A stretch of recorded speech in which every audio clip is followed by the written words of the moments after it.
Now let us discuss about the rights of pedestrians. Another important, involvement of Supreme Court, and how Supreme Court is actually giving an order based on the rights of pedestrians. Let's see that. So, in a landmark order, the Supreme Court affirmed that unobstructed, safe, and accessible footpaths are fundamental right protected under Article 21 of the Indian Constitution, and which guarantees the right to life and personal liberty. So, very important, you know about footpath, you know about the rights of the pedestrians, and it is the responsibility of the government to ensure that. And what they need to ensure: unobstructed, safe, and accessible footpath.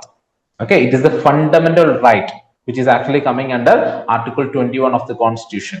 Okay, Article 21 has a lot of interpretations. Okay, so what we will do, we will add that particular video in the YouTube also. It is already there in our program, in our courses. There's a detailed description about Article 21 and its interpretation. Okay, now the key directions issued by the court: one is the footpath access.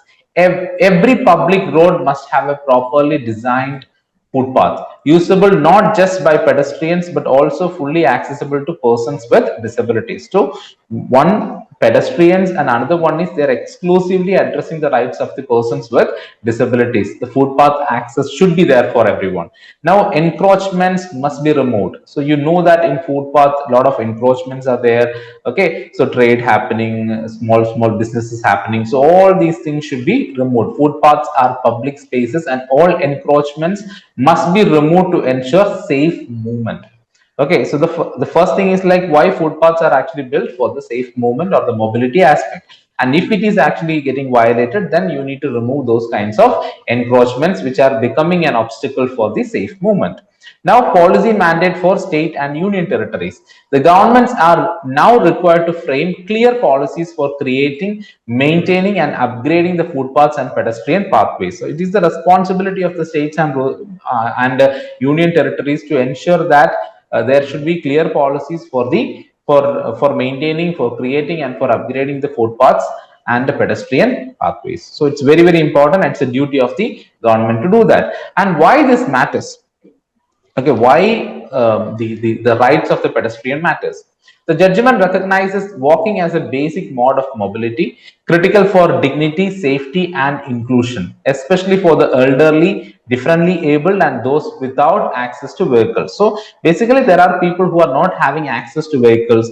There are disabled people, there are elderly people, and who are actually relying on footpaths, and they must have that easy, mobility, and that should be ensured by the government or the authorities. And one more thing is like if the footpaths are not maintained properly, and if there is no safe pathway or safe footpaths or safe mobility is arranged, what happens is like it will affect the traffic. It will also create a lot of road accidents. So that is the reason why there are many repercussions if we are not maintaining our footpaths clear, and if it is not accessible for everyone, then people will start using the roads, which will also create a lot of troubles, especially in the form of accidents.